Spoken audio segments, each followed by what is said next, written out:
I wanted to talk about some important properties of functions.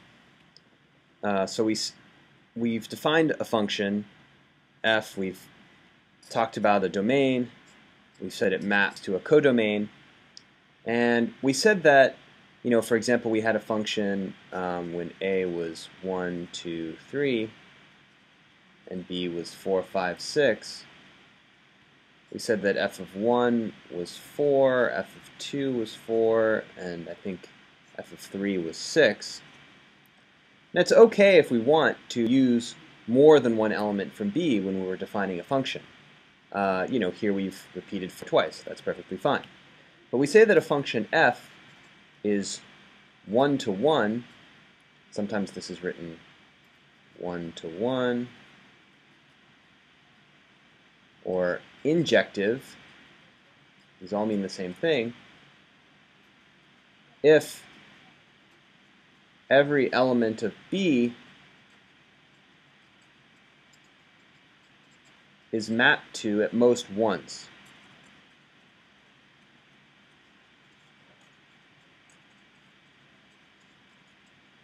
So for example, this function is not injective because the element 4 is used twice. If we were to change this function definition and make this 4 a 5, then this function would be 1 to 1 or injective because every element of B is used at most once. Another way of defining injectivity is, this is a definition, so f is injective, same concept, if for all a and b in the domain of the function, f of a equaling f of b implies that a equals b. Okay, so if you think about this statement, it basically says the only way that f of a can equal f of b is if a and b are really the same value. So you can't, so it's not the case, let's write it this way, it's not the case that there exist a and b such that a does not equal b and f of a equals f of b. Okay, so it's not the case that you can have two different values of the domain, but their images are the same. So let's prove something. Let's prove something simple. So let's let a be the rational numbers and b be the rational numbers, and consider the function f of x equals 2 times x. We want to prove, or the claim is that f is injective, or 1 to 1. How do we prove it? We need to prove that for all a and b in the domain, which is the rationals, f of a equaling f of b implies that a equals b. Okay, so we need to prove this. Remember, this is an implication. So we get to step 1, we get to assume that f of a equals f of b. And we then need to conclude that a equals b. So since f of a equals f of b, what is the definition of f? It's 2 times x. This means that 2 times a equals 2 times b. By canceling the 2 from both sides, we get that a equals b.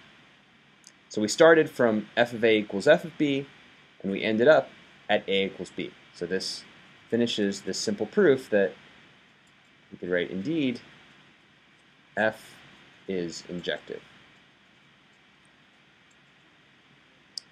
Now we could give another example where f is not injective. Let's say f of x equals x squared. We'll notice that f of 1 equals 1 and f of minus 1 equals 1. So we found two different values of the domain that end up mapping to the same value of the range of the codomain.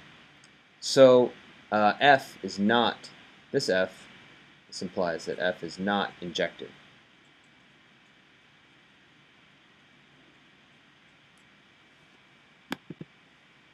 We can talk about another important property of functions. We can say f is onto or surjective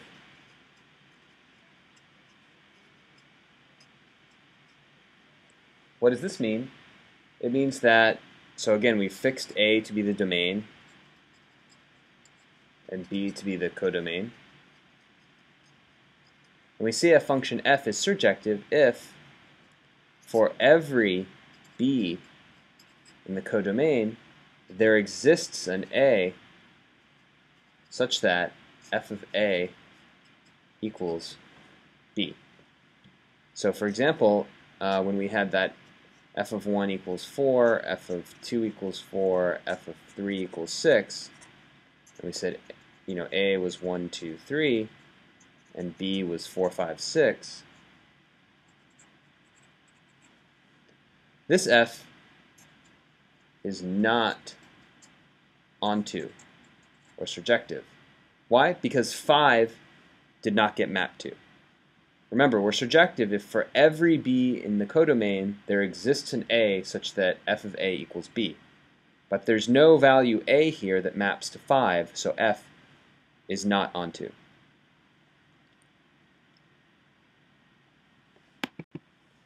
So let's prove that something is surjective. So let's let A be the set of integers, positive and negative, and B be the set of integers, positive and negative. And let's let f of x be x minus 3. That's our function. And the claim is that f is onto. How do we prove that f is onto? Well, we need to show that for every b in B, so for every b in B, where b is the integers, so for every b in B, there exists an A such that f of A equals B. Okay, so step 1, let B be an integer. Okay, and then step 2, I'm going to set A to be equal to B plus 3. Okay, so I let B be some arbitrary integer. We have to find a value that maps to B. I'm going to set A to be B plus 3, and we'll notice that f of A equals A minus 3, which equals B plus 3 minus 3, which equals B. So we've constructed an A such that f of A equals B. This implies that f is onto.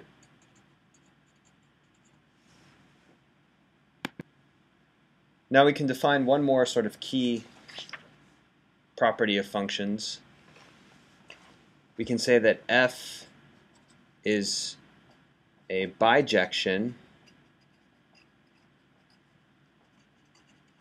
from A to B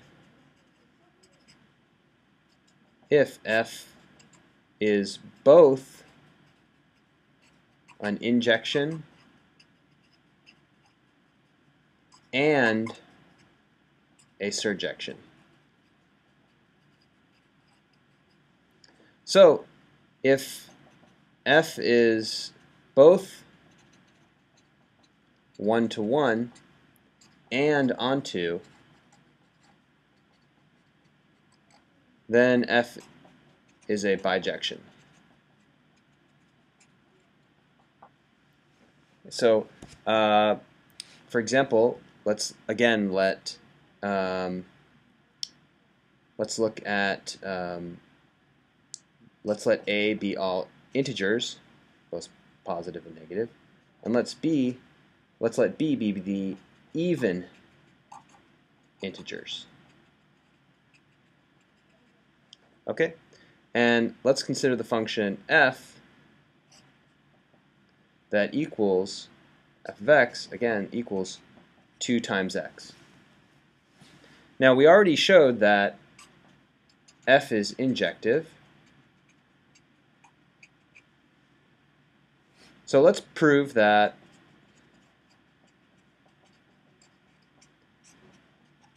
f is surjective. If we can prove that, then we'll know that if f is both injective and surjective, this implies that f is bijective.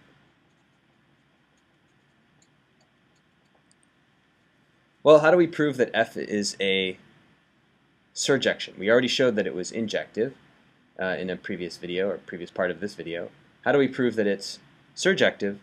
Well, let's let b be in the set B of even integers. So we have to find an a that maps to b. So then we'll let a be b over 2. We can do that because b is an even integer. And then we'll notice that f of a equals 2 times a, which equals 2 times b over 2, which equals b. So we found an a that maps to b. So therefore f is a surjective function. As I've said, we've already showed that f is injective, so this implies that f is a bijection from the integers to the even integers.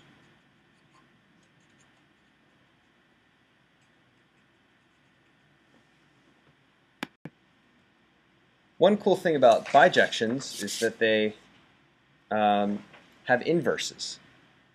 So we have a function f, and let's assume that f is a bijection. So f maps from a to b, and it's bijective. So we have some set a and some set b. This means that, so we take any element of a. We know since it's a function that it gets mapped to some element of b. We know that because it's bijective, that means it's one-to-one and onto. So it's one-to-one and onto.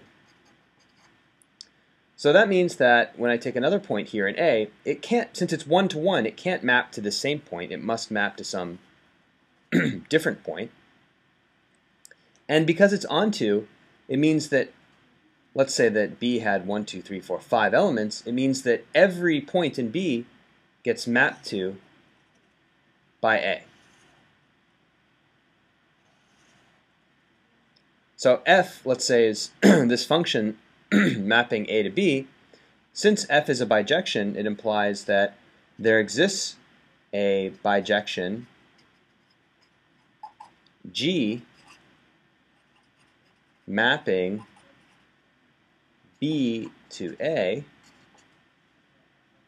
that sort of undoes what f does. So if f of this point here mapped to this point, then g would map this point back to this point. So f sort of goes in this direction, and g goes in this direction. And so g is called the inverse of f, because for all a in the domain, if you first apply f to a and then take the result and feed that into g, you'll always get back a. So g is the inverse function of f. Now again, this only holds for bijections or functions that are both one-to-one and onto. So if you have a bijection f from a to b, then there's a bijection g from b to a that is the inverse of f. It undoes what f does. So for every little a in the domain, if you first apply f to little a and then you apply g to the result, you get back a. More generally, we can define the composition of two functions. So let's assume that f is a function that maps from set B to set C, and g is a function that maps from set A to set B. Then we can define the composition of f and g. It's called, there's f little circle g. This is called the composition of f with g, x. And this equals f of g of x. Okay. So f composed with g of x is a function that maps from A to C. Why is that? Well, you take an element of A and you first apply G to it. Notice that G moves from A to B, so you're going to get an element of B here as an output of G. And then F takes elements of B and maps them to elements of C, so F will take this element, which is an element of the set B, and output some element C. So in pictures, here's sets A, B, and C. If F is a function mapping B to C, this is F, and G is a function mapping A to B, then F composition G of X is equal to F of G of X. So first, inside here, we take an element of A to an element of B, and then we apply F and we take an element of B to an element of C. So this shows that F composed with G really is a function that maps from A to C.